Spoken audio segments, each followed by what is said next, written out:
वक्त किसी के लिए रुकता नहीं, और रुकता है तो किसी को जचता नहीं, रुकता है तो किसी को जचता नहीं। अरे वो जालिम क्यों रोता है वक्त के लिए, अरे वो जालिम क्यों रोता है वक्त के लिए, अरे ये वक्त तो भिखारी भी है और शहंशाह का शहंशाह भी है। जो इंसान वक्त के लिए रोता है वो वही रुक जाता है, तब उस वक्त जहाँ उस पर रोता है और वक्त उस पर हंसता है।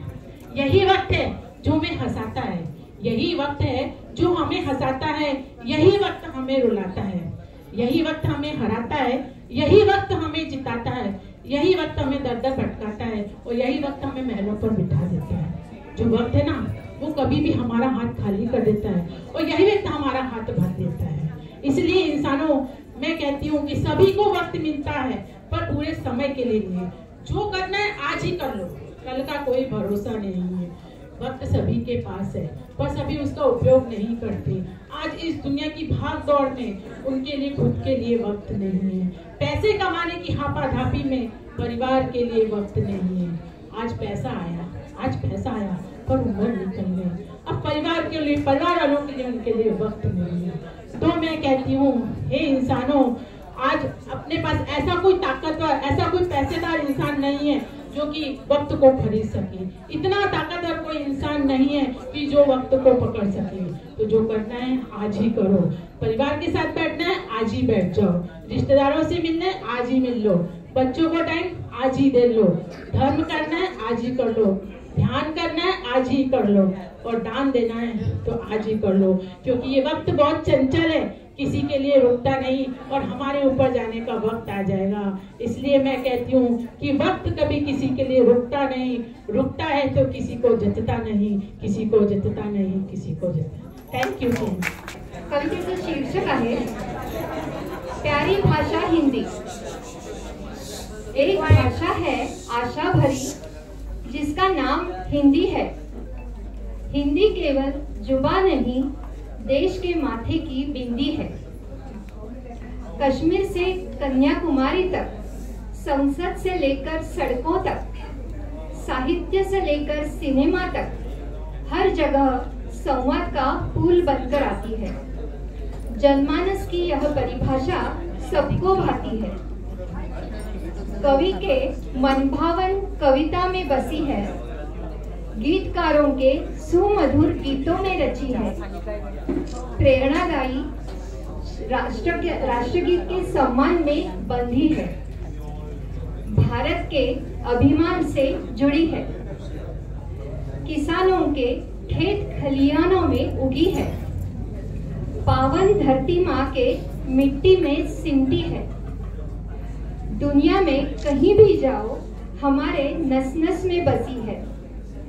देश के शूरवीरों और सेनाओं के रग रग में बहती है। हिंदुस्तान की आवाज है हिंदी, हर दिल की धड़कन है हिंदी। आओ हिंदी बोले, सीखे और सिखाए। धन्यवाद। आणि पुढील कवितेचं मी वाचन करतो।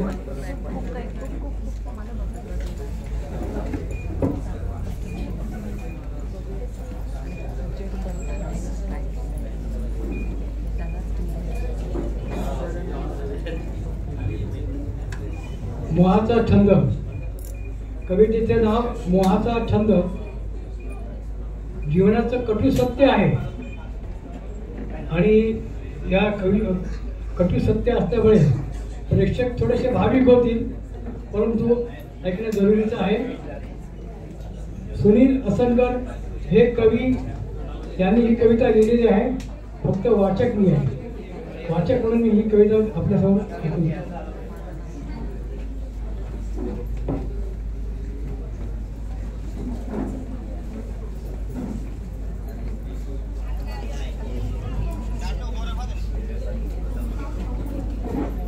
विसरशील काही अंतरानी, उगा अश्रू ढाळू नकोस। विसरशील काही अंतरानी, उगा अश्रू ढाळू नकोस। पाहुणी त्याला क्षणावरती तू जिवंत असल्याचा निश्वास सोडू नकोस। जिवंत असल्याचा निश्वास सोडू नकोस। फेरा हा जन्म मृत्यूचा कुणा चुकला नाही। फेरा हा जन्म मृत्यूचा पुन्हा चुकला नाही. येड्या नसत्या भ्रमात तू राहू नकोस. येड्या तू नसत्या भ्रमात राहू नकोस. पाहिलेस ना मोकळे हात त्याचे, पण तू मोहाचा हा छंद मात्र काही केल्या सोडू नकोस. पण तू मोहाचा हा छंद मात्र काही केल्या सोडू नकोस.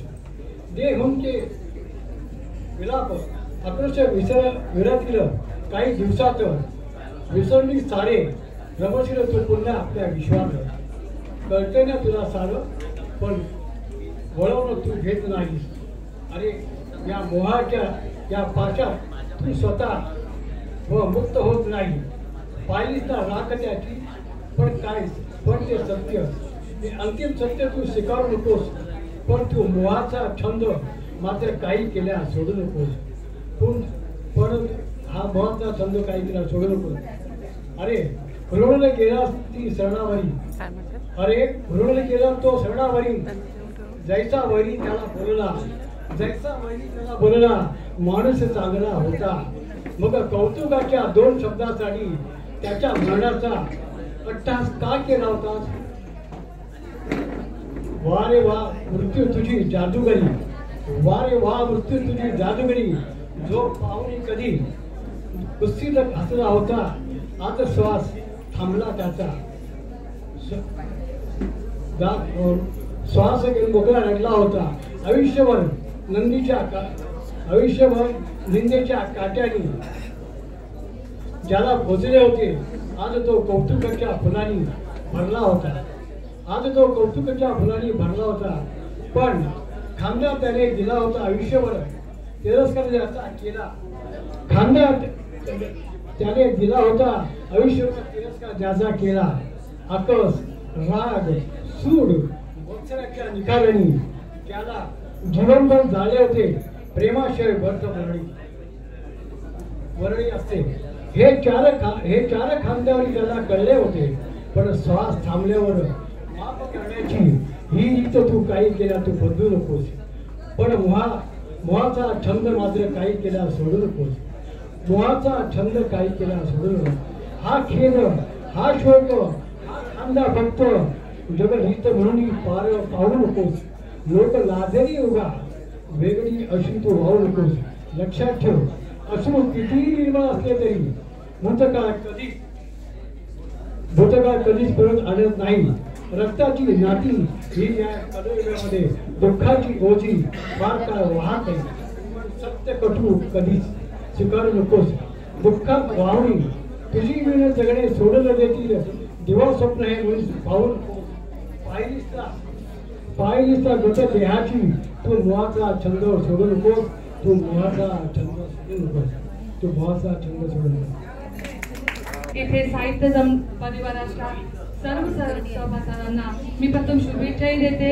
आणि या 7व्या वर्धापन दिनानिमित्त मी एक छानशी कविता आणलेली आहे आणि त्या कवितेत ज्वलंत प्रश्न आणलेला आहे. हा ज्वलंत प्रश्न अशासाठी आणलेला आहे का गणपतीच्या उत्सवात तो आठवड्यापूर्वी एक दुर्दैवी घटना घडली. एक नाही तर 2 घडल्यास. आणि त्या दुर्दैवी घटनाच्या वेळेला गणेशोत्सवात मी एक तयार केलेलं हे माझं सुंदरसं काव्य आहे. बघा, नक्कीच प्रत्येक ओळीवर तुम्ही लक्ष दिलं पाहिजे, कारण या प्रत्येक ओळीला खूप खूप माझ्यासाठी महत्व आहे. जरा संकटावर लक्ष दे बाप्पा, जरा संकटावर लक्ष दे बाप्पा ही कवी रचना आहे. बाप्पा यंदा तुझी स्वारी जरा लवकरच येते. बाप्पा यंदा तुझी स्वारी जरा लवकरच येते. पण संकटे खूप जास्त वाढले, लगेच नको जाऊ. पण संकटे खूपच जास्त वाढली आहे, लगेच नको जाऊ. या नराधमांना काय शिक्षा करायची तेही आता तूच ठरव. या नराधमांना काय शिक्षा करायची तेही आता तूच ठरव. संकट हरणारा म्हणतोय तर कर संकटे लवकर दूर. संकटे हरणारा म्हणतोय तर कर संकटे लवकर दूर. वेदनेने पीडित लेकीची, आई बाबांची संकटे बघ तुझ्या या सुंदर छोट्या नेत्राने. वेदनेने पीडित लेकीची, आईची, बाबांची संकटे बघ तुझ्या या सुंदर छोट्या नेत्रांनी. ते त्यांना सोंड्यात उचलून आपटून त्यास लाव त्यांना धरावरती. त्यांचा निकाल तूच कर. घे त्यांना सोंडेत उचलून आपटून त्यास लाव त्यांना धारणार्थी त्याचा निकाल दूर कर. हाहाकार माजवलाय होऊ दे सर्वत्र विघ्ने दूर. हाहाकार माजवलाय होऊ दे सर्वत्र विघ्ने दूर. येताना विचार कर काय करायचं. संकटे सोडवायची का वाढवायची. संकटे सोडवायची का वाढवायची. वाढवशील तर मग आल्या वाटे निघून जा. वाढवशील तर मग आल्या वाटे निघून जा. आम्ही असेच संकटे झेलत राहू. आम्ही असेच संकटे झेलत राहू. नावाचे सार्थक कर बाप्पा. नावाचे सार्थक कर बाप्पा. संकटे समूळ दूर कर. संकटे समूळ दूर कर. न्याय दे आई बहिणींना. न्याय दे आई बहिणींना. उद्धार होईल तुझाच सर्वत्र. उघड रे नेत्र गजानन बाप्पा. उघड रे नेत्र गजानन बाप्पा. मग अजून मोठ्याने म्हणू आम्ही गणपती बाप्पा मोरया. पुढल्या वर्षी लवकर या. लवकर या आणि येऊन या भक्तांना सांभाळा. आणि येऊन या भक्तांना सांभाळा. मला एवढेच सांगायचंय की यावर्षी आपण गणेशोत्सव खूप सुंदर धूमधडाक्यात साजरा केला. पण कोणीतरी सुद्धा या मुलींच्या आई बाबांची वेदना डोळ्यासमोर आणली होती का. त्या लोकांच्यासाठी तो गणेशोत्सव किती खतरनाक होता. तरी सुद्धा हा गणेशोत्सव आपण उत्तमरित्या साजरा का केला. कधी कधी असं वाटतं त्यावेळेला असा पण आपण निर्णय घ्यायला पाहिजे की यावर्षी आम्ही गणेशोत्सव मांडणारच नाही. करत का नाही तू संकट दूर. तरी सुद्धा आम्ही मांडतोय. पण थोडा तर विचार करा. अशा समस्या निर्माण करण्यापेक्षा संकटे दूर करणाऱ्याला आपण किती डोक्यावर घेतलंय त्याचा थोडासा विचार करा. आणि संकटे आपल्या हातात दूर करणं आहे त्या बाप्पाच्या नाही. कारण बाप्पा हा येतो जातो दरवर्षी तेच घडतोय आणि सगळी समस्या सगळ्या तशाच आहेत. कुठली समस्या आपण समोर दूर केलेली नाही. माझी रचना तुम्हाला नक्कीच आवडली असेल अशी मी आशा करते. आत्ताही उपस्थित असलेल्या त्या परमात्म्याला ज्याला आपण रोज पाहतो, जो नेहमी आपल्या जवळ असतो, पण त्याचं त्याग समर्पण त्याचे कष्ट याची हवी तितकी दखल साहित्याने घेतलेली नाहीये. खूप कमी प्रमाणात जगातील विश्वातील सर्व पित्यांना मी माझ्या काही ओळी मी समर्पित करतो. आईबद्दल नेहमीच भरभरून बोललं जातं. तितकस पित्याबद्दल आपण बोलत नाही. तर मी एक छोटासा प्रयत्न करतो. तुमची फक्त 2 मिनिटं हवीत मला. कृपया इकडे लक्ष दिलं तर बरं होईल. मोबाईल आपला नेहमीच असतो. 24 तास आपलं सोबती आहे. पित्यांवर प्रेम करणाऱ्या सर्व मुलांसाठी या काही ओळी मी समर्पित करतो. अडचणींच्या काट्यांवर उभं राहूनही तुम्हाला आनंदाची फुले देणारा तो जगातला सगळ्यात मोठा विश्वास असतो. खरं आहे हो, आई जन्म देते, पण आयुष्य जगायला शिकवणारा बाप हा बाप असतो. दाढीची खुंट वाढलेला, शर्ट किंचित मळलेला, दाढीची खुंट वाढलेला, शर्ट किंचित मळलेला, धुळीनं माखलेली 10 टाके घातलेली चप्पल जो पायात घालतो, घरात जो फारसा दिसत नसतो, कारण तुमच्या ब्रँडेड कपड्यांसाठी, देखण्या सँडलसाठी, जॉर्डन नायकीच्या बुटासाठी, महागड्या मोबाईलच्या डबीसाठी, पिझ्झा बर्गरच्या चवीसाठी, तुमच्या डोईवरचं छप्पर शाबूत ठेवण्यासाठी तो रात्रंदिवस राबत असतो. खरं आहे हो, आई जन्म देते, पण आयुष्य जगायला शिकवणारा बाप हा बाप असतो. अंतरंग ज्याचं तुम्हाला कधीच कळत नाही, मोकळेपणानं ज्याच्याशी तुम्ही कधीच बोलत नाही, पगार ज्याचा वेळेवर